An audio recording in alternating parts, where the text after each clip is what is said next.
The clock on the mantel counted down the hours with a kind of mocking regularity. Tick-tock, tick-tock, tick-tock. Before it was just background, now every click echoes in my temples. It's been a week. Exactly 7 days since Iris had been gone. 168 hours of loneliness in a house where every corner is saturated with her. The box of photographs is heavy, dark wood with a worn lid. Iris always put the pictures in there saying, "Garland, in the digital age, you have to keep something tangible." I go through the cards with trembling fingers. 75 years old, damn senile hands, damn time. In the 15-year-old photo, we're standing by Ferguson Lake. It's about 20 miles from Warrensburg. Iris is wearing a straw hat that was blown around by the wind, and she was always holding it up. I wasn't so gray and wrinkled then. I smiled, holding her by the waist. The simple happiness of simple people. "Paxton wasn't always like this," I said out loud, as if Iris might hear. "When Elaine was alive, he was a different boy. Memories of the first wife always come unsolicited. There's a fine line between past and present. I love Iris, have loved her all these 20 years, but that doesn't mean I've forgotten Elaine. Paxton never understood that. To him, my new life was a betrayal." Here's a picture of my wedding to Iris. A modest ceremony, just a few guests. Paxton was 30 at the time. He only came because Lauren, his wife, insisted. He stood there stone-faced, didn't say a word of congratulations. I saw Iris trying to talk to him, holding out a glass of champagne. He turned his back and left before we cut the cake. And this is our trip to Pittsburgh about 10 years ago. We were visiting Iris's sister Dottie. A simple trip, nothing special, but for some reason this particular picture makes me clench my teeth to keep from howling in pain. Iris is standing in front of some historic building, her graying red hair gathered in a careless bun, her eyes squinting against the sun. She laughs, and I remember that moment. I remember thinking at the time, "God, I'm so lucky." I put the photo aside. It's time to stop this torture. But I can't tear myself away. I keep going through the cards as if it were my salvation. The last few months have been a living hell. The diagnosis sounded like a judgment. Stage 4, liver and bone metastases, prognosis months at best. Iris took the news with a strange calmness, much easier than I did. She was the one who reassured me, stroked my arm and said, "Garland, life doesn't last forever, and I'm grateful for our years." How can you be so strong in the face of death? I couldn't. When it got really bad and she was moved to hospice, I came every day. I sat next to her, held her hand, read her favorite books aloud. The nurses already knew me by name, brought an extra chair, sometimes even a cup of tea. "You're so devoted," one of them said. Betty, I think. Devoted? That's ridiculous. I just loved my wife. Iris was melting before my eyes. First, she lost her hair from the chemo, then her weight. By the end, all that was left was a shadow of the woman who laughed in that photo in Pittsburgh. But the eyes stayed the same. Sometimes, when the pain receded, she would look at me and smile. I saw in that look our whole life. On the last day, she barely regained consciousness. She dozed, sometimes mumbled something. I sat beside her, holding her hand as usual. So cold, with veins bulging. Suddenly she opened her eyes, looking at me clearly as if the sickness had receded for a moment. "Garland," she said, "don't let Paxton take away your right to say goodbye." I didn't know what she meant then. I thought it was the ravings of a dying woman. I kissed her on the forehead, promised her everything would be all right. She closed her eyes and never woke up again. She died quietly, in her sleep, at dawn. I sat by her side, not letting go of her hand until the nurse came in. Paxton called me a couple hours after she died. Cold, formal tone. "I'm organizing the funeral," he said. "You don't have to worry." I was too shattered to object. Iris's death had drained me of all my strength, all my will. He said the ceremony would be in 3 days, at the town chapel. I just nodded, unable to argue. Something inside me told me not to trust him. But grief clouded my judgment. The hospice nurse called the next day, offering her condolences. Asked if everything was all right with the funeral. Said her son had stopped by to pick up Iris's personal belongings. Looked very businesslike. I thanked her and hung up. Didn't even ask what kind of things he'd taken. I didn't care. A few days passed like a blur. I hardly ate, slept lightly, mostly in the chair because I couldn't get into our bed. Sometimes the phone rang, but I didn't answer it. It's funny how quickly a person turns into a wreck if there's no reason to hang on. On the 6th day, I woke up to the doorbell ringing, insistent, loud. I made my way to the front door, opened it. Edith, our neighbor, was standing there with a pot of soup. "For God's sake, Garland, have you looked in the mirror?" she asked instead of greeting me, pushing her way into the house. Edith was the kind of old maid who felt it her duty to look after everyone around her, sarcastic but kind at heart. Iris and I often had her over for Sunday lunches. "You should eat," she said, heading for the kitchen, "and shave. Iris wouldn't want to see you like this." I followed her obediently, unable to object. "I saw your Paxton yesterday," she said, warming the soup. "At City Hall. So busy, so important. Didn't even say hello, though. He sure noticed me." "He's always like that," I said, sitting down at the table. "Especially now that he's become deputy mayor." "You should call him, find out about the funeral," Edith said, putting a plate in front of me. "People say all sorts of things." "What do they say?" I asked, mechanically bringing the spoon to my mouth. "Well," she faltered, "Martha at the florist said she's placing an order for tomorrow, for your Iris's funeral, but you said the ceremony was in 3 days, didn't you?" I froze with a spoon in the air. Something inside moved as if waking from a long sleep. Anger. A sharp, burning anger. "Are you sure?" I asked, feeling my heart start to beat faster. "Martha wouldn't lie," Edith shrugged. "She said Paxton had ordered white lilies. A basket. Expensive ones, by the way. Iris hated lilies. She thought they were too pretentious, too funereal. She liked simple wildflowers, daisies, cornflowers. We used to go to the country and she'd pick bouquets." "Edith, would you mind calling Martha right now?" I asked, pushing my plate away. "Just to get the details?" She nodded, pulling her cell phone out of her purse. I listened to their conversation, feeling an icy rage building inside. Martha confirmed that Iris Thorpe's funeral was tomorrow, 2 o'clock in the afternoon at the city chapel. The order was placed by Paxton Thorpe, paid for in cash. "That bastard," I hissed when Edith hung up. "He lied to me on purpose. He doesn't want me at his own wife's funeral." Edith looked at me with concern. "Garland, maybe it's a misunderstanding. Maybe there was a change of plans and they forgot to tell you." I shook my head. Knew my son better than anyone. This was deliberate. A continuation of years of war. "Thanks for the soup, Edith," I said, rising. "You're a true friend. Now, if you'll excuse me, I have some calls to make." She left, concerned but understanding. I stood by the phone for a long time, collecting my thoughts. I could have called Paxton directly, made a scene, but it wouldn't have done any good. He'd deny it, play it cool, and then do it his way. No, there had to be another plan. I dialed my grandson's number. Dexter, Paxton's son, was always closer to me than his father. Maybe because I didn't push him, didn't demand perfection in everything like Paxton did. Maybe because I taught him how to fish and play chess. Or maybe it was just because I saw him as a good kid, despite his father's attempts to mold him into a copy of himself. "Grandpa?" There was surprise in his voice. "You okay?" "I've been better," I said honestly. "Look, Dex, I need the truth. Grandma Iris's funeral's tomorrow?"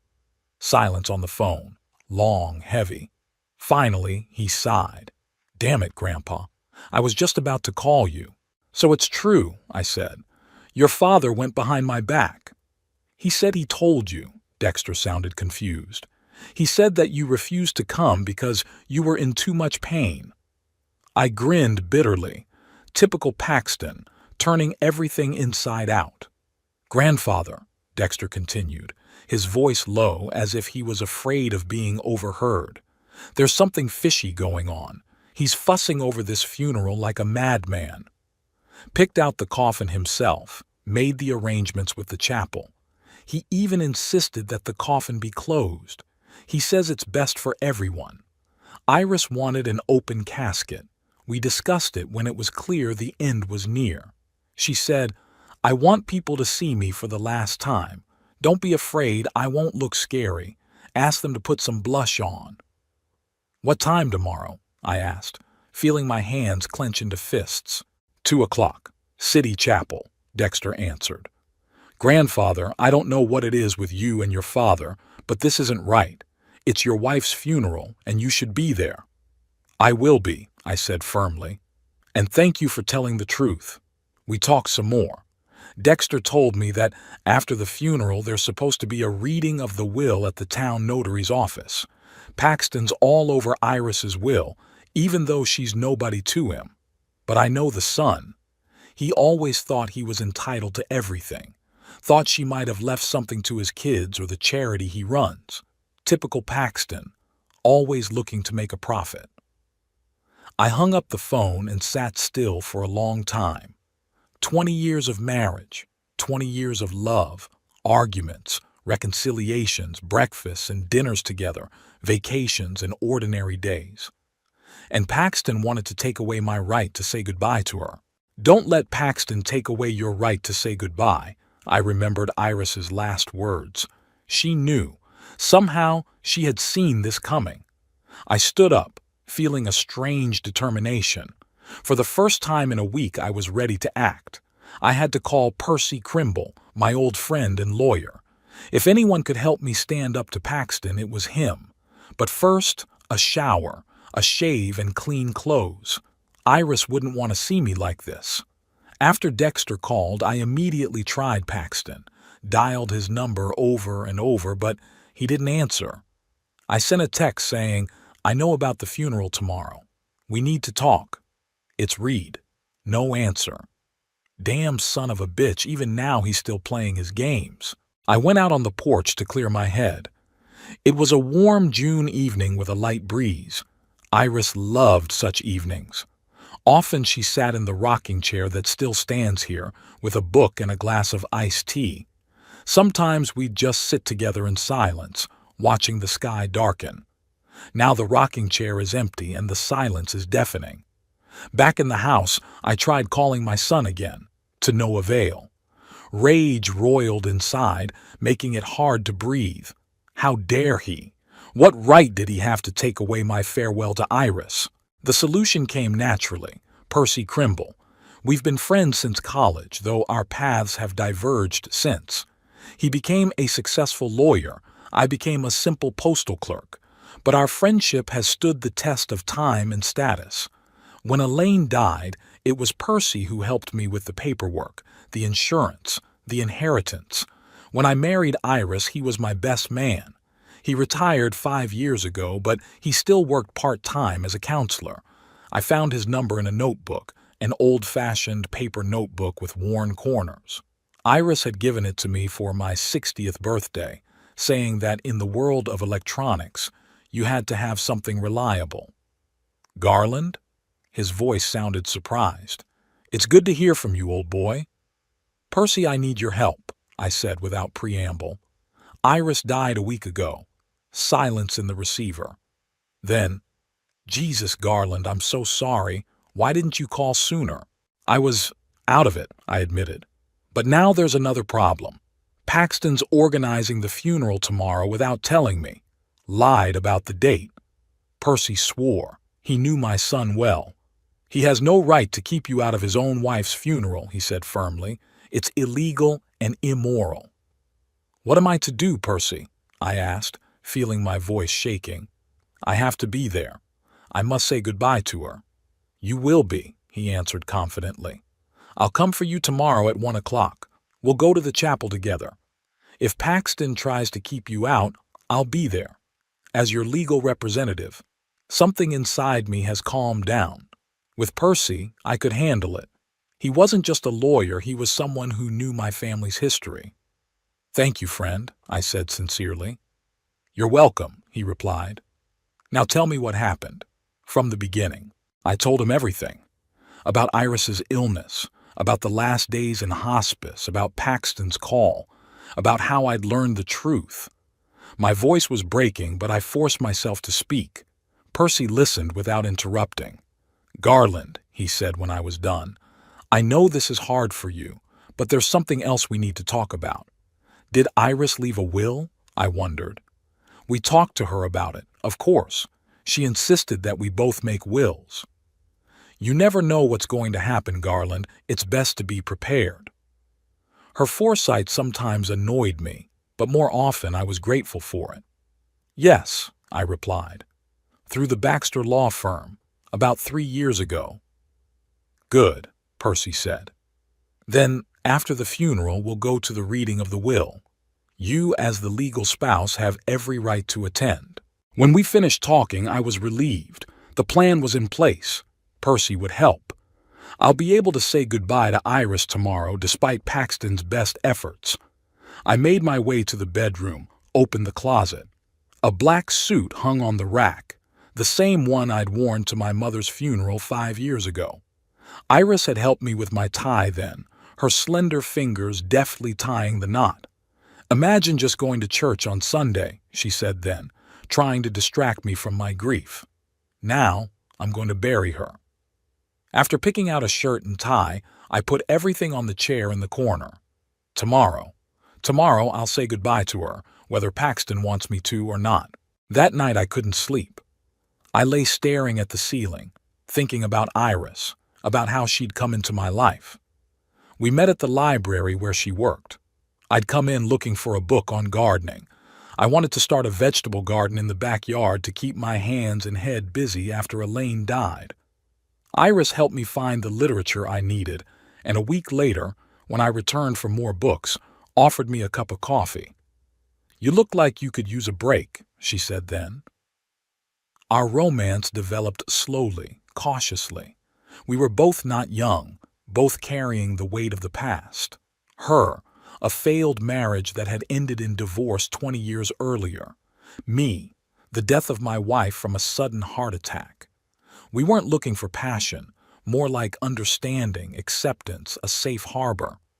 When I told Paxton I was going to remarry, he reacted as if I'd told him I'd killed someone. So soon? His face contorted with anger. Mom's only been dead 2 years. 2 years is not a short time, son, I replied then. And Iris is no substitute for your mother. No one can replace Elaine. Then why? He was almost shouting. Why would you do that? You can live alone, I'll help you. Or move in with us. We'll find a place. I don't want to be alone, I said simply. And I don't want to be a burden to you and Lauren. Did you ever think that this, Iris, might be after your money? He blurted out. I laughed then. I had no money except for a small pension and the house I'd inherited from my parents. Iris didn't earn any more than I did, but enough to live decently. Paxton, I said, trying to speak calmly, I'm asking you to respect my choices. I loved your mother until the last day of her life, and I will love her always. But I don't want to spend the rest of my life alone. He left with a slammed door. He only showed up at our small wedding because Lauren insisted, and then the Cold War started. He didn't invite us to family gatherings. He didn't call. He didn't visit. Iris tried to patch things up, sending cards for grandchildren's birthdays, Christmas presents, all to no avail. Dexter, his oldest son, became a bridge between us. He would sneak over, help with the computer, listen to my war stories, learn to play chess. Iris baked chocolate chip cookies for him, his favorite. He's a good boy, she said, not stale like his father. I rolled over onto my side. looking at the empty half of the bed. Strangely, I didn't feel her presence here. Maybe because she'd spent the last few weeks in hospice care.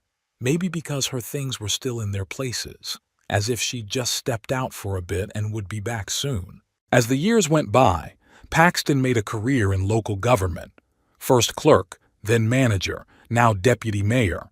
Power had changed him, made him colder, more calculating. He didn't even try to pretend to care about me anymore.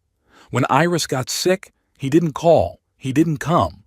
Dexter was the only one who stopped by, asking what he could do to help. Now that she's gone, Paxton has suddenly stepped up. Why would he want to organize a funeral behind my back? What was he trying to hide? Or was this just another way to hurt me? I got out of bed, walked to the kitchen. I made tea, a habit I picked up from Iris. She always said tea helped calm my nerves. Garland, have some tea and everything will fall into place. If only it were that simple. Sitting at the kitchen table, I remembered Iris trying to patch things up with Paxton. I remember one day she'd baked an apple pie, his favorite, I'd told her, and taken it to their house. She came back with red eyes. "He didn't answer the door," she said quietly. "Saw me through the window, but he didn't open it. I was furious, wanted to go to him, to make a scandal. She stopped me. 'Don't, Garland. It will only make things worse. Give him time.'" Time. We'd given him 20 years, and nothing has changed. And now he wants to take away my ability to say goodbye to the woman who tried to be his friend despite all his rejection. Don't let Paxton take away your right to say goodbye. Iris's last words kept me on my toes. She knew he was capable of this. She saw it coming. When it started to get light outside my window, I made a decision. I'm going to that funeral. And if Paxton tries to stop me, he'll have to deal not only with me, but with Percy, and the truth about what kind of son he's been all these years. I showered, shaved, put on a fresh shirt, shined my shoes. Iris always paid attention to shoes. "You can tell a real gentleman by his shoes," she'd say with a smile. Around noon, I dialed Percy's number to make sure our plan was on track. "I'll be at your place at 1 o'clock, he confirmed. "Be ready for a little battle, Garland. Paxton won't just back down." "I know," I replied, "and I won't back down either." After the call, I sat down in the chair where I had spent most of my time the last few days. My gaze fell on the picture on the wall Iris and I in the park about 10 years ago. She's laughing with her head tilted back, and I'm holding her hand, smiling. Serene times. The memories come flooding back. Our first vacation together, a trip to the lakes upstate. We rented a small cabin on the shore, spent our days hiking in the woods, our evenings by the fire. Iris read aloud and I listened, staring at the fire.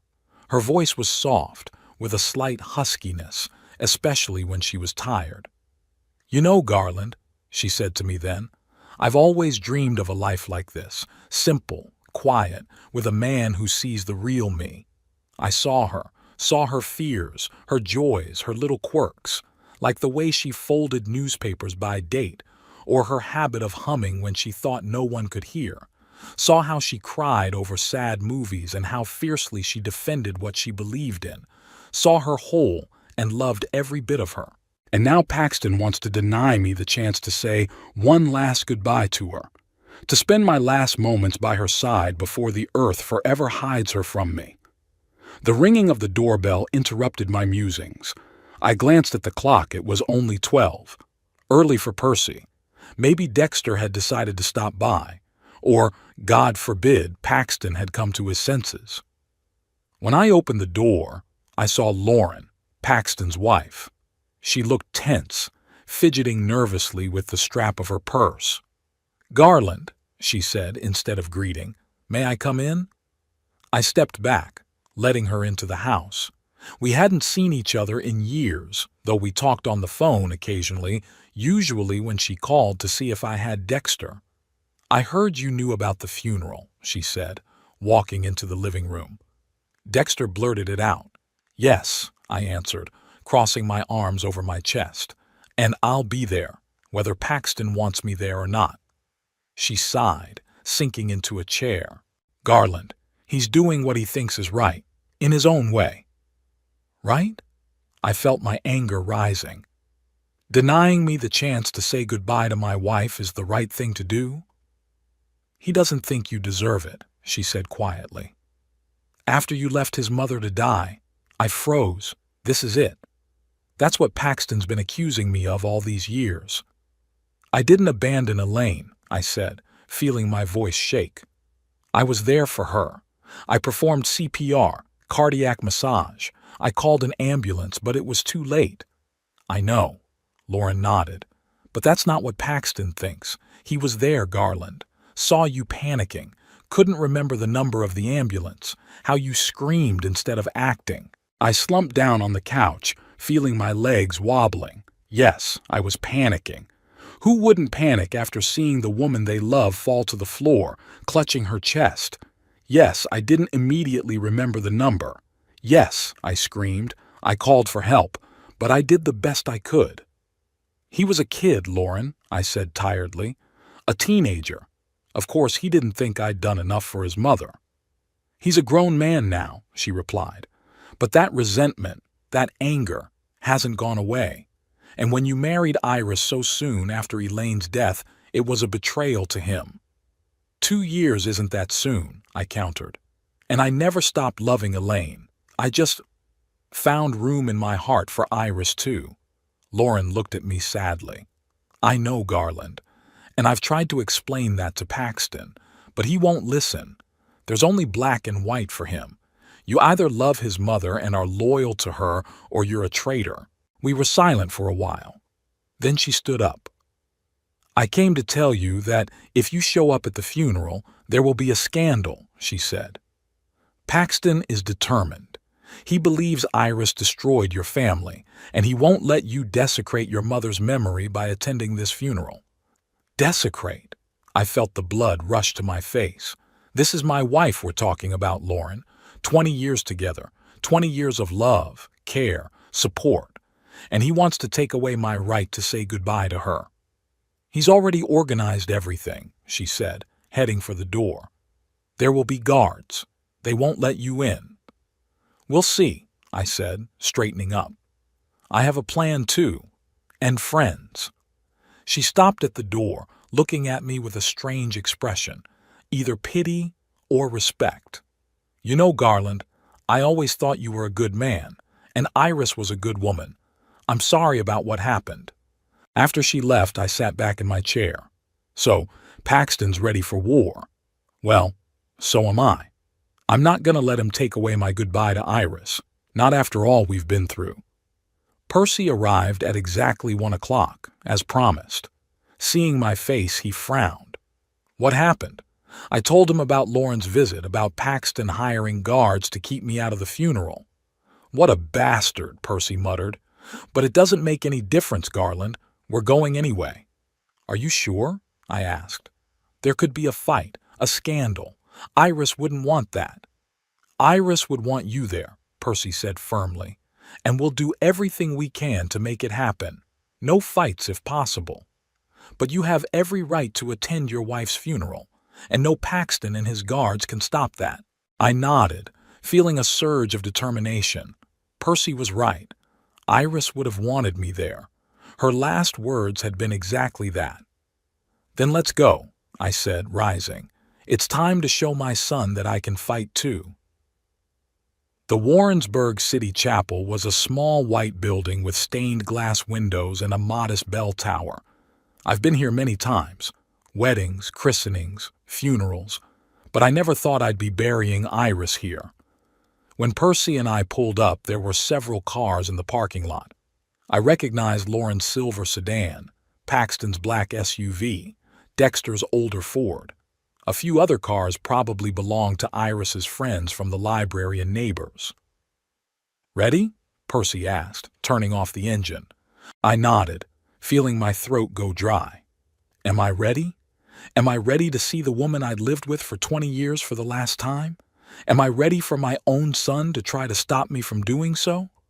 Stay close to me, Percy said, as if he'd read my mind. "Whatever happens, remember that we're here to say goodbye to Iris.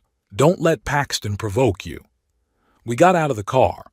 The day was clear, sunny, with a slight breeze, the kind of day Iris liked to work in the garden. She used to say that days like this made you feel closer to heaven. At the entrance to the chapel stood a stout man in a black suit, clearly not a guest. A guard hired by Paxton. He gave us an appraising look. "Names?" he asked in a formal tone. "Garland Thorpe," I answered, straightening up. "The deceased's husband." His eyes widened slightly, but his face remained impassive. "I've been ordered not to let you in, Mr. Thorpe," he said, blocking the entrance. "Please leave." "And who gave that order?" Percy intervened, stepping forward. "Percy Crimble, Mr. Thorpe's lawyer." "Mr. Paxton Thorpe," the guard replied, tensing slightly. "He's organizing the funeral, and he's determined not to let the deceased's husband attend." Percy shook his head. "That's illegal, young man. And if you prevent Mr. Thorpe from attending his wife's funeral, we will sue both you personally and your security firm." The guard hesitated, clearly unprepared for this turn of events. "I'm just following orders," he said uncertainly.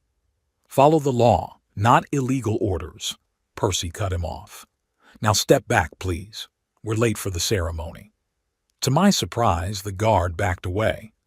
Apparently, the threat of a lawsuit had worked, or maybe he just realized the absurdity of the situation. Inside the chapel, it was cool and quiet.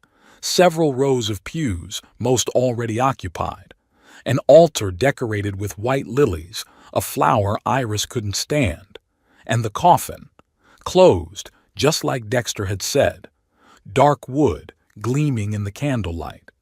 In that box lies Iris, the woman who had laughed with me, cried with me, shared her life with me for 20 years. I felt a lump rise to my throat. People turned around as we passed. Some nodded, some averted their eyes. I saw Iris's colleagues from the library, Martha Higgins, Grace Lawrence. They smiled weakly at me. Neighbors. Edith waved her hand. And in the front row, Paxton and his family. He didn't turn around, but I could see by the tense back that he was aware of my presence. Percy and I sat in the last row. I felt my hands shake and I clenched them into fists. No time for weakness. Not here, not now. The ceremony began. Pastor Wilson, an older man with kind eyes, began to speak about Iris, about her kindness, about her service to the community as a librarian. He spoke good, proper words, but they seemed empty to me. This man barely knew my wife, didn't know how she liked her morning cinnamon coffee, how she dreaded thunderstorms, how she frowned when reading something complicated, didn't know the real Iris. After the pastor, Martha, the library director, spoke. She talked about how Iris organized a reading program for disadvantaged children and how she helped the elderly learn the computer. "She was the heart of our library," Martha said with tears in her voice, "and a piece of that heart will stay with each of us." Then Paxton came up. I tensed. What could he say about Iris? He'd barely interacted with her. "Iris Thorpe came into our family when I was an adult," he began in a formal tone. "Our relationship wasn't always easy, but today I want to honor a woman who was an important part of my father's life." He spoke smoothly, emotionless, as if he were reading out a report at work. Not a word about how he'd ignored her all these years, how he'd rejected all her attempts at a relationship. Hypocrite. When the official part of the ceremony was over, the pastor invited those who wished to come up to the casket to say goodbye. People began to stand up, forming a line. I stood up, intending to do the same. Then Paxton noticed me. His face contorted with anger. He came up quickly, blocking my way. "You!" he hissed. "How dare you come?" "This is my wife, Paxton," I answered, trying to speak calmly. "I have a right to say goodbye to her." "You don't deserve to be here. Go away." His voice rose, drawing the attention of the others. "You don't deserve to stand by her coffin." Paxton, Lauren intervened, coming over to us. Not here, please. No! He waved her away. I will not let him desecrate this ceremony. He left my mother to die, and now he's come to pretend to love this woman? Percy put his hand on my shoulder, holding me back. I could feel the blood pounding in my temples. Mr. Thorpe, Percy addressed Paxton in a formal tone, your father has a legal right to attend his wife's funeral. Moreover, after the ceremony, there will be a reading of the deceased's will, where his presence is required as the principal heir. Heir? Paxton grinned. She had nothing.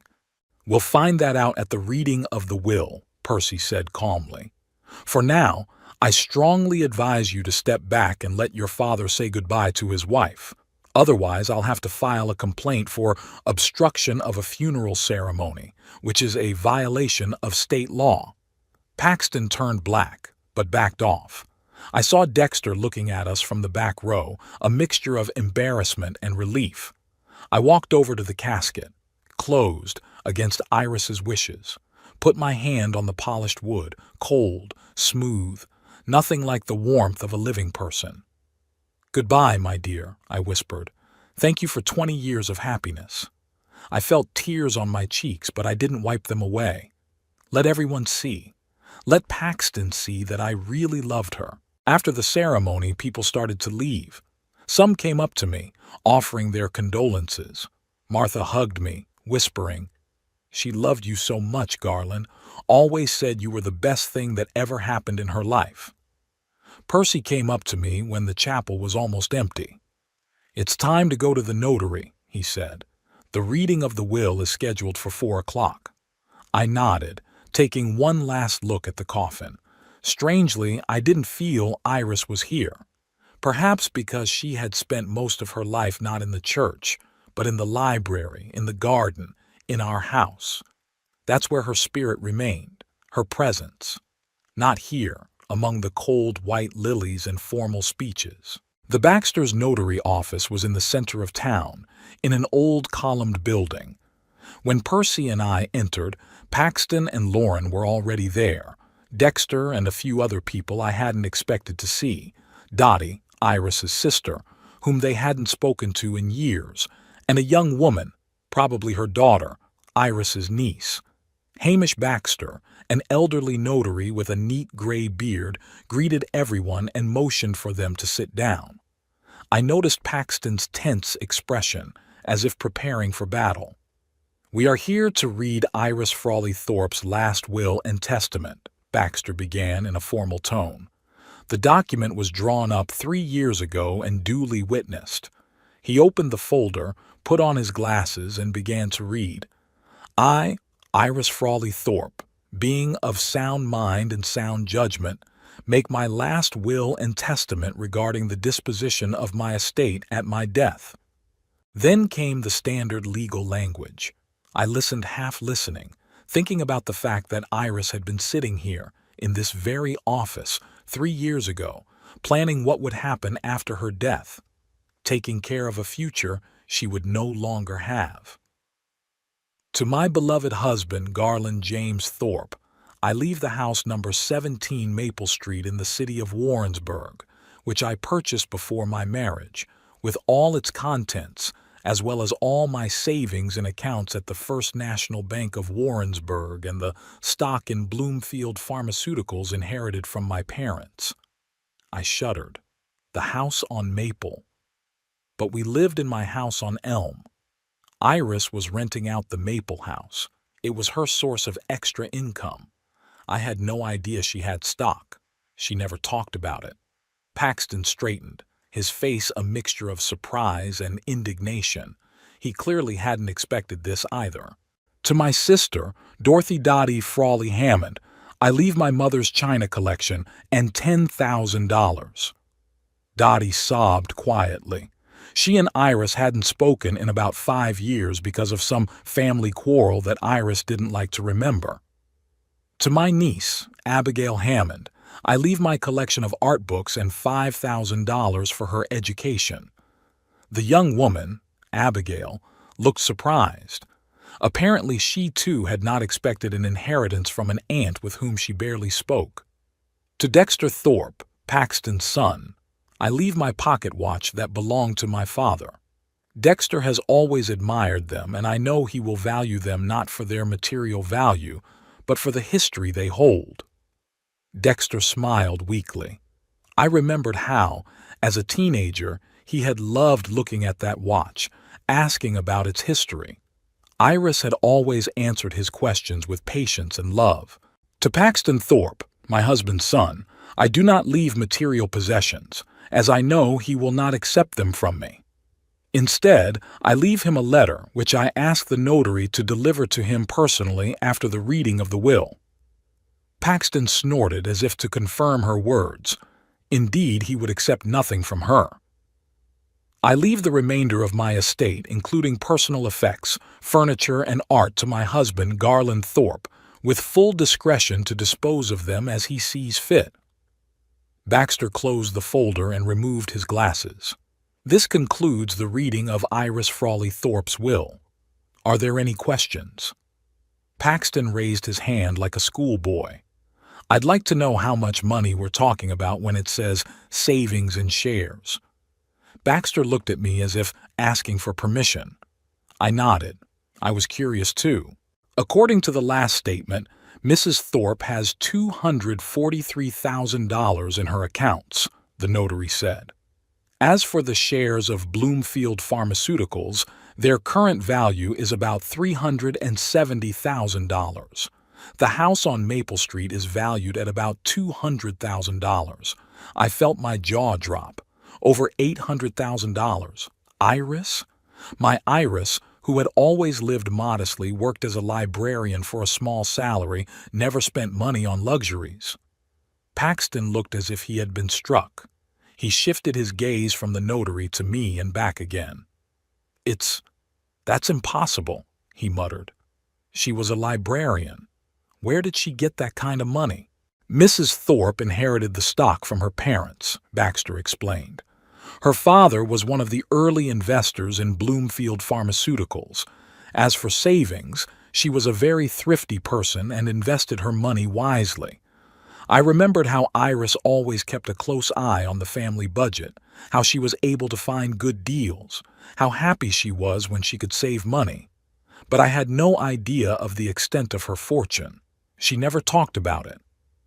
If there are no other questions, Baxter continued, I would like to give Mr. Paxton Thorpe a letter from the deceased, as stated in the will. He took an envelope from the folder and handed it to Paxton. He took it reluctantly, as if he was afraid the envelope would bite. You can read it here or take it with you, the notary said. It's a personal message, not part of a formal will. Paxton turned the envelope in his hands, then opened it decisively. He pulled out several sheets of paper, written in Iris's neat handwriting. I watched his face as he read. First disbelief, then surprise, then shock, and finally a pallor that spread over his cheeks like white paint. He raised his eyes, looked at me with an expression I'd never seen before, a mixture of fear, shame, and some terrible understanding. Is it true? He asked in a hoarse voice, shaking the letter. I didn't know what Iris had written to him. I didn't know what truth he was talking about, but I could see that the letter had shaken him to the core. I don't know what it says, Paxton, I answered honestly. He stood up, clutching the letter in his hand. I need to think, he mumbled and walked quickly out of the office without looking at anyone. Lauren followed him with an apologetic look. Dexter stayed behind, looking confused. What happened? He asked, turning to me. What was in that letter? I don't know, son, I answered. I haven't the faintest idea. After the reading of the will, Percy drove me home. I sat in the car, stunned by what had happened. Over $800,000, a house I never knew I had, and that letter that had so shaken Paxton. Are you okay? Percy asked, stopping in front of my house. I don't know, I answered honestly. Too many things all at once. Do you want me to come in with you? He offered. You shouldn't be alone right now. I shook my head. Thanks, man, but I need to be alone. Digest all this. Percy nodded understandingly. Call me anytime if you need me. I thanked him and got out of the car. Our house, my house, looked the same as it always had. But now I knew I, had another house, and enough money to not have to worry about the future for the rest of my life. Once inside, the first thing I did was head to the kitchen and pour myself a whiskey. Without diluting it, I took a big gulp, feeling the liquid burn my throat. Iris didn't approve of hard alcohol, but today was a special day. I sat down at the kitchen table, the same table where Iris and I had breakfast every morning. She was always up early, making coffee, toast with jam. Good morning, sleepyhead, she'd say when I finally came downstairs, sleepy and grumpy. What was in that letter? What had shaken Paxton so much? As if in answer to my thoughts, the doorbell rang. It was sharp, insistent. I got up reluctantly. If it was some well-wisher with condolences and a casserole, I'd just slam the door in his face. On the threshold stood Paxton, pale, red-rimmed eyes, clutching a familiar envelope in his hand. "May I come in?" he asked, and there was none of his usual arrogance in his voice. I stepped back silently, letting him into the house. He walked into the living room and stopped by the fireplace looking at the pictures on the shelf. Many of them were of Iris. "Is that true?" he asked without turning around. "What she wrote. Is it true?" "I don't know what she wrote, Paxton," I answered, closing the door. "But Iris never lied. At least not to me." He turned to me and I saw in his eyes the pain he'd hidden all these years. She wrote that she was there," he said quietly. "The day Mom died. She was there for me. I froze. I didn't expect that." "What? She was a nurse," Paxton continued, looking at the letter in his hand. "Before she was a librarian. Drove by our house, saw you running out, screaming for help. She stopped, went inside, found Mom on the floor, and you, trying CPR. I leaned against the wall, feeling my legs shaken. That day, the terrible day that changed our lives forever. I remembered it in fragments. Elaine, suddenly clutching her chest, her pale face, my clumsy attempts to help, the call to the ambulance and the endless waiting when every second stretched into eternity. But I didn't remember Iris. I didn't remember the other woman in the house. "She says she tried to help," Paxton's voice shook. "Checked your pulse, took over the CPR from you, but it was too late. Mom was already dead.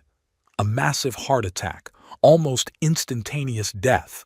No one could have saved her, even if there had been a fully equipped operating room nearby." I closed my eyes, trying to remember. Some woman did show up before the ambulance arrived. I was in such shock that I barely paid attention to her. She said something in a professional tone, checking on Elaine, and then she disappeared when the paramedics showed up. "Was that Iris?" I asked, opening my eyes. "That woman?" Paxton nodded. "She writes that she didn't tell you who she was when you met in the library 2 years later. Didn't want your relationship to start with such a terrible memory. She planned to tell you later, but the moment never came. And then she found out that I blamed you for Mom's death, and she realized that her testimony could change everything." He sank into the chair, still clutching the letter. "But she didn't tell. Not to you, not to me. Why?" I sat across from him, trying to comprehend what I was hearing. "I guess she was afraid you wouldn't believe it," I suggested. "You'd think she'd made up the story to justify me." "I would have thought so," Paxton admitted bitterly. Then, but there were details in the letter that only I knew. How Mom was dressed, what she said before she fell. Iris couldn't have made it up. I remembered that day. Elaine in the blue dress with white flowers, her favorite.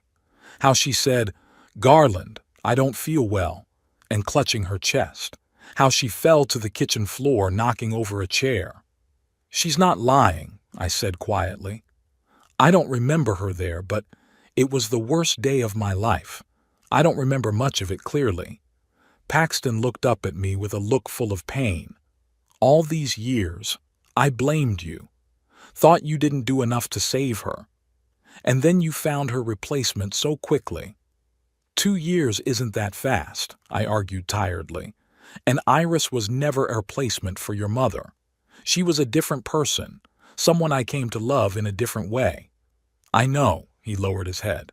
I know it now.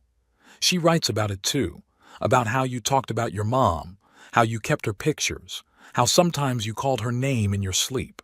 I felt tears coming to my eyes.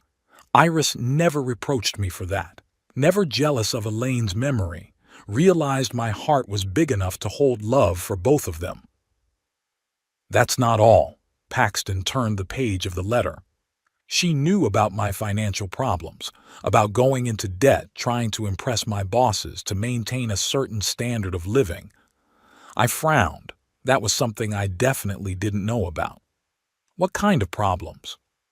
3 years ago, I'd taken out a loan to buy a new house in an upscale neighborhood, then another one for a car. Then the stock I invested in fell apart. I was on the verge of bankruptcy, he admitted. Lauren didn't know. Nobody knew.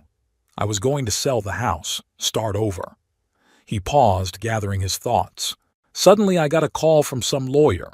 Said an anonymous benefactor wanted to help me with my debts, pay off some of the loan, no strings attached. I said no at first. Then I agreed when he assured me that the benefactor would never reveal himself or ask for anything in return. Iris, I guessed. It was Iris. Paxton nodded. She wrote that she had learned of my troubles by chance from a mutual acquaintance. She couldn't stand by when her stepson was in trouble. She paid almost $100,000 to help me, money she'd been saving up all her life. I shook my head, amazed. Iris had never mentioned it to me, never hinted that she was helping Paxton. Perhaps she was afraid I'd tell him and he'd refuse to help out of pride. She wrote that she loved me. Paxton's voice trembled. Not as a son, she knew I would never accept her in that role, but as a part of you, as someone who was important to her husband, and she wanted us to have a normal relationship, for your sake. I remembered how Iris always asked about Paxton even though he ignored her, how she sent cards on his birthday, how she made his favorite Thanksgiving apple pie even though she knew he wouldn't come. She was an amazing woman, I said quietly, much better than I deserved. Than we both deserved, Paxton corrected, and there was remorse in his voice. She writes that she doesn't blame me for hating her. She understands my pain. All she asks is that I let you attend her funeral, so you can say goodbye. He looked up at me in shame, and I refused her even that, her last request. We sat in silence for a while. I tried to make sense of everything I'd learned today. Iris helping a son who hated her. Iris hiding her wealth, living modestly. Iris witnessing Elaine's death. How many more secrets did she take with her? There's more, Paxton said, flipping through the pages of the letter. She writes about the house on Maple, the one she left you. Did you know about it? I shook my head. Only that she was renting it out, making a small income. She bought it 22 years ago, Paxton said, the year before Mom died. Planned to open a private daycare center there. Always wanted to work with children. I frowned. We'd met when Iris was already working at the library. She'd never mentioned her dream of opening a daycare center. Why didn't she do it? She writes that when she met you, her priorities changed. Paxton turned the page. She realized that a daycare center would require all her time and energy, and she wanted to devote herself to her family, to you. I felt a lump come up in my throat. Iris gave up her dream for me, and she never said anything about it, never rebuked me, never even hinted at it. For the last few years, she'd been renting the house to a family with 3 children, Paxton continued, way below market value. She refused to raise the rent when she could have gotten twice as much. Said it was more important to have happy children in the house. That was so Iris. Kindness without show, caring without expecting gratitude. I didn't know, I said, feeling my voice shake. She never talked about the house, about the money, about her dream. There's something else here. Paxton pulled a second piece of paper from the envelope. Not part of the letter, a list, to the people she'd helped. He held the paper out to me. I ran my eyes over the lines. The Martins family, medical bills for their daughter, Old Man Thompson, roof repairs, the animal shelter, monthly donations, and about a dozen other names and organizations. I didn't know, I repeated, feeling the tears running down my cheeks. She never said, "She wrote that she didn't want you to know," Paxton said quietly. "Afraid you'd feel embarrassed that she was richer than you, that it would hurt your pride." And she was right. I've always been an old-school man who believed a man should provide for his family. If I had known about her condition, maybe it would have hurt my pride. Maybe I'd feel inadequate around her. "What are you going to do with the house?" Paxton asked. I shrugged my shoulders. "I don't know. Maybe I'll keep renting it to the same family. Maybe I'll open a daycare center like she wanted." "That's what she'd want," Paxton nodded. "She wrote in her letter that she hoped you'd find a way to use the house to bring joy to the children." We were silent again. It was beginning to get dark outside the window. The day was coming to an end. A day that had begun with a funeral and ended with discoveries that had changed the way I thought about the woman I'd lived with for 20 years. "I have to go," Paxton finally said, rising. "Lauren and the kids are waiting." I nodded, standing up as well. "Thank you for coming, for showing me the letter." He looked at me for a long moment. "I should have talked to you a long time ago, 20 years ago, but pride, resentment, they clouded my eyes." "I understand," I said. "Losing a mother is a terrible blow to a child, even if that child is in his 20s. It doesn't excuse the way I acted with you. With Iris," he lowered his eyes. "She deserved better. You both did." When he left, I stood at the window for a long time, watching his car disappear into the twilight. Strangely, I didn't feel angry with him, only tiredness and sadness at the lost years we could have spent as a family. I walked back into the living room, sitting down in Iris's chair. It still held the shape of her body, as if she had just gotten up. On the table next to it was the book she'd been reading before she went into the hospital, some kind of detective novel. The bookmark was still on page 146. She would never know how the story ended. The house was full of her things, her smell, her presence, and empty at the same time because she herself was no longer here. Never would be. I got up, walked to the kitchen. I opened the cabinet where Iris kept her tea, dozens of boxes of different kinds. I picked out her favorite, bergamot. I brewed a cup and returned to the living room. Sitting in silence, I thought about the woman I thought I knew so well, about her secrets, her sacrifices, her kindness, about how many things she did in the shadows without expecting thanks or recognition. "You were too good for this world, Iris," I thought, looking at her picture on the mantelpiece, "and definitely too good for a grumpy old man like me." And it seemed to me that somewhere in the silence of the house, I heard her quiet laugh, warm, slightly husky, so familiar, as if she disagreed, as if she wanted to tell me that I was exactly who she had wanted to be around all these years. It was 3 weeks after Iris's funeral. July brought a stifling heat to Warrensburg that no air conditioning or fans could escape. I spent my days in the house, sorting through Iris's things, reading books she hadn't finished, trying to understand the woman I'd lived with for 20 years and who, as it turned out, held so many secrets. The second week I visited the house on Maple Street, a small but cozy 2-story cottage with a spacious garden. I met the tenants, a young couple with 3 children. They were horrified, thinking I would put them out, but I assured them that the terms of the lease remained the same. Saw the playground that Iris had installed in the garden at her own expense. Swings, a sandpit, a little house. Mrs. Thorpe always said the children are the most important thing, Sarah, the mother of the family, told me. I also met with the attorney who was helping Iris with her charity. I learned that she regularly visited a children's cancer center, reading books to young patients, that she funded a scholarship for gifted children from low-income families, that she helped a homeless animal shelter, saving dozens of dogs and cats from being put to sleep. All of this she did quietly, without publicity. Never mentioned it at home.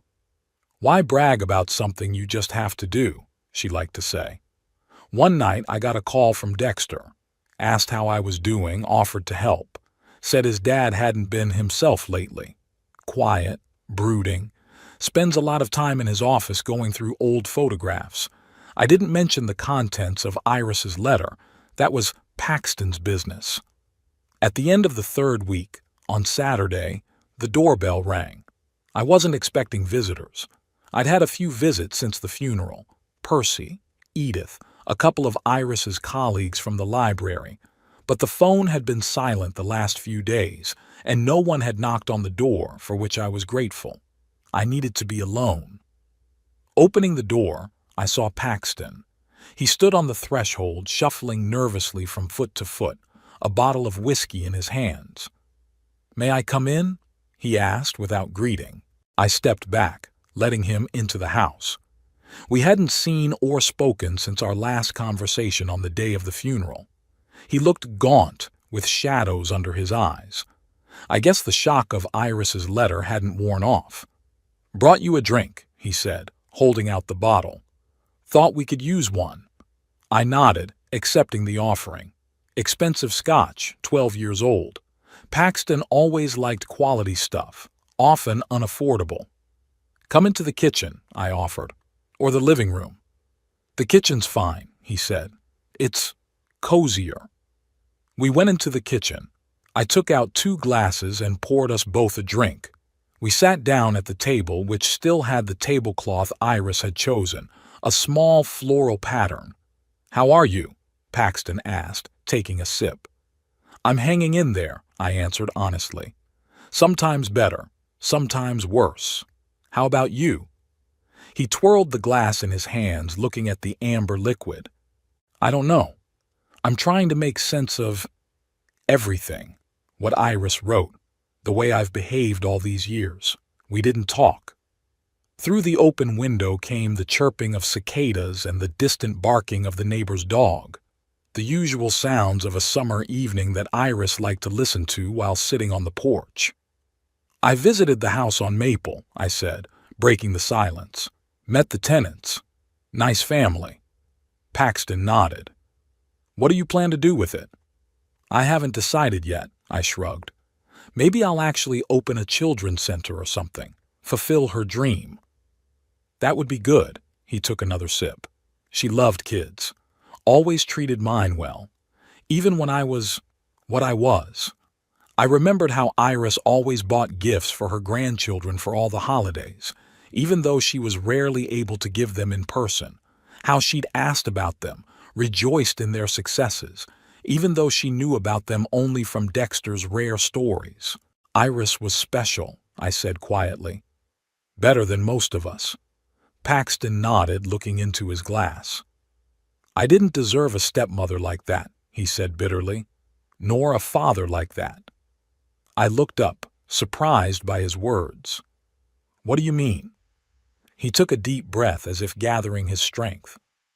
"I never told you what happened that day, when Mom died." I froze. In 23 years, we'd never once talked about that day. It was too painful a topic for both of us. "You were in college," I said carefully. "Came up for the weekend." "Yes," he nodded. "But for a reason. I failed 2 exams. I skipped half the semester, drinking, partying, spending your money on stupid things." I frowned. I didn't know about that. Elaine had never told me Paxton was in trouble in college. "Mom found out," he continued. "I don't know how. Maybe someone in the administration called. She met me with a serious talk. Said if I didn't get my act together, she and you would stop paying for college." He paused, taking another sip of whiskey. I had a temper, said some terrible things, that she's controlling me, that I'm an adult and I'll decide my own life, that she didn't care about my dreams and desires, that she was only thinking about her ambitions for me. I listened, amazed. Elaine had never told me about this fight. Perhaps she wanted to keep me from being disappointed in my son, or perhaps she hoped to resolve it herself. It was a terrible fight. Paxton's voice shook. I screamed. She was crying. At one point I said I'd rather she died than continue to ruin my life with her demands. He closed his eyes, his face contorted with the pain of the memory. And an hour later, she did die.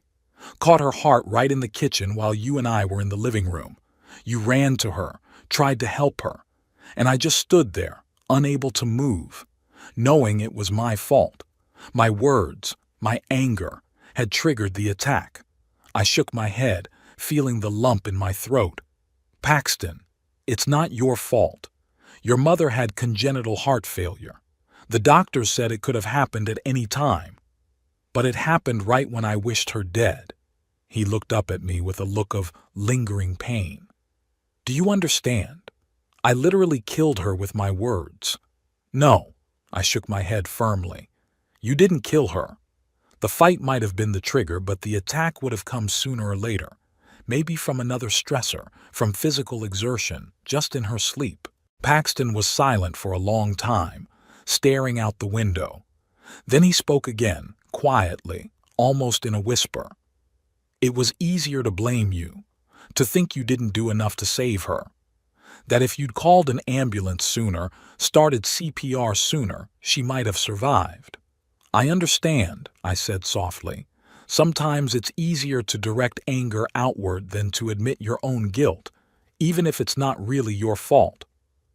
And then Iris showed up, he continued, and I hated her instantly, not because she took Mom's place, but because she made you happy, that you were able to move on, to love again, whereas I was stuck in that day, that fight, that nightmare. I never looked at the situation that way. I'd always thought Paxton was jealous of my mother's memory, thought I'd betrayed her by marrying again. But that wasn't the point. It was about his own guilt, his own grief, which he could not cope with. Now Iris's letter, he said, pouring himself another whiskey.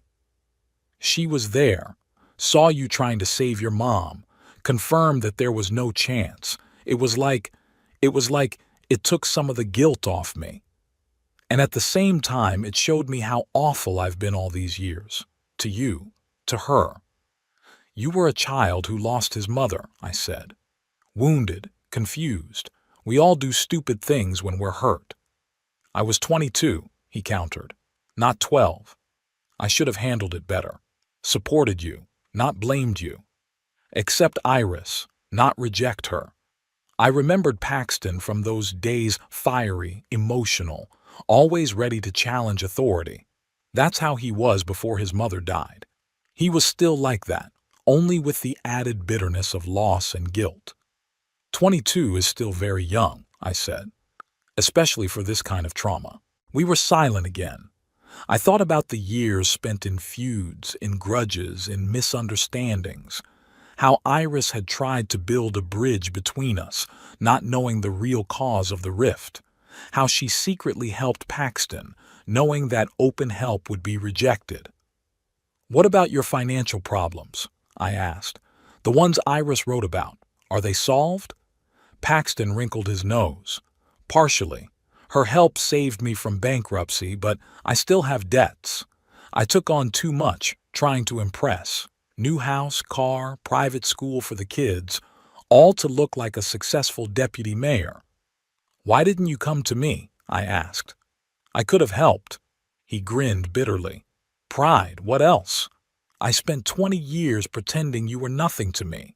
How could I come and ask you for money? I nodded understandingly. Paxton had always been proud, even as a child. Never asked for help. He preferred to do things on his own, even if it meant getting a few bumps in the road. What about you and Lauren? I asked, remembering what Dexter had said about his parents' problems. Paxton sighed, rubbing the bridge of his nose. Not great.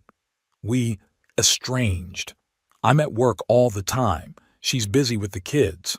When we're together, we either don't talk or we fight. I'm sorry, I said sincerely. Lauren's a good woman. Yeah, he nodded. Too good for me. Just like Iris was too good for both of us. He looked at me with a new honesty in his gaze. You know, I was always jealous of you and Iris, the way you were together, even when you were doing ordinary things like cooking dinner or working in the garden. You could always tell that you were good together, that you were on the same page. I smiled, remembering our quiet evenings together, when she'd read and I'd do crossword puzzles, our Sunday walks in the park, our arguments about politics, about books, about what kind of tomatoes to plant this year. We had our problems, I said, but we knew how to talk, compromise. Iris was a master at it. Lauren and I had lost it, Paxton admitted, or never really knew how. I thought about it, looking at my son. Despite his outward success, his position in society, he looked lost. A man who had achieved everything he wanted and found that it didn't make him happy. It's not too late to learn, I said. Trust an old man who realized a lot of things too late. As long as you both want to keep the family together, there's a chance. Paxton nodded, looking thoughtfully into his glass. Maybe you're right. Maybe we should try therapy or something. That's a good idea, I agreed. Neutral territory where you can speak up without fear of being judged. We fell silent again, but the silence wasn't tense. It was more pensive, filled with thoughts of the past and possible futures. I miss her, Paxton said suddenly. My mom. I still do. It's been years and I still miss her. Me too, I said quietly. Every day.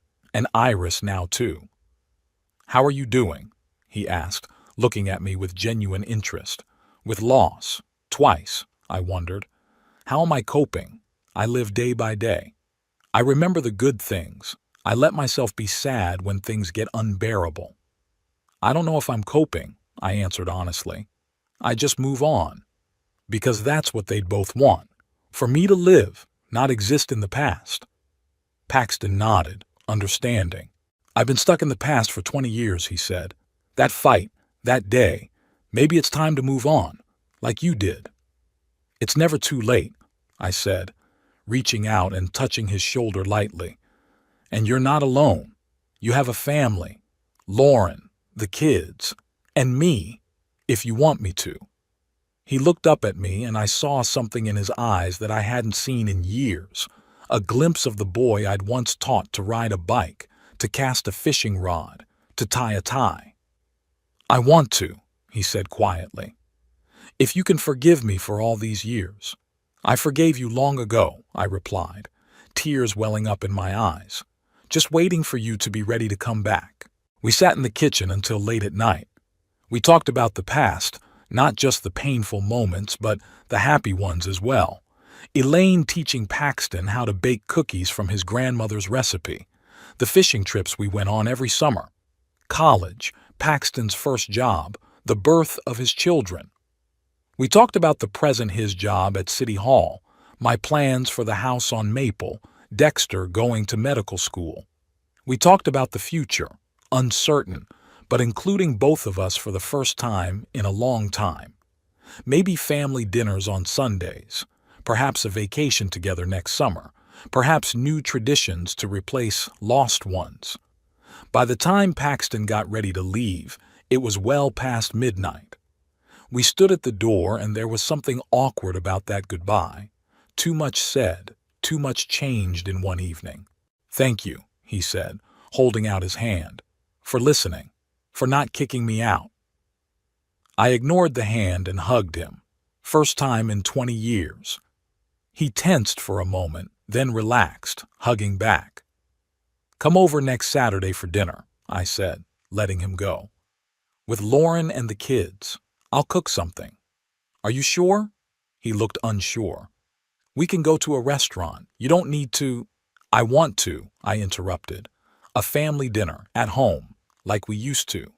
He nodded, smiling weakly. Okay, 6 o'clock? 6, I confirmed. And tell Dexter to come too, with a friend if he wants. After he left, I sat on the porch for a long time, looking up at the stars. The night was warm, filled with the chirping of cicadas and the scent of the jasmine Iris had planted under the windows. I thought about our conversation with Paxton, about the confession, about the possibility of a fresh start. Not a clean slate that was impossible after so many years of resentment and estrangement, but at least a new page, given the mistakes of the past. I thought of Iris, of her last letter, the one that had done what she and I had failed to do in 20 years to make Paxton see the truth, about her quiet kindness that had continued to work wonders even after her death. You were always smarter than all of us, dear, I thought, looking up at the stars. Even now you have found a way to heal our family. And I thought the warm night breeze that touched my cheek was her answer.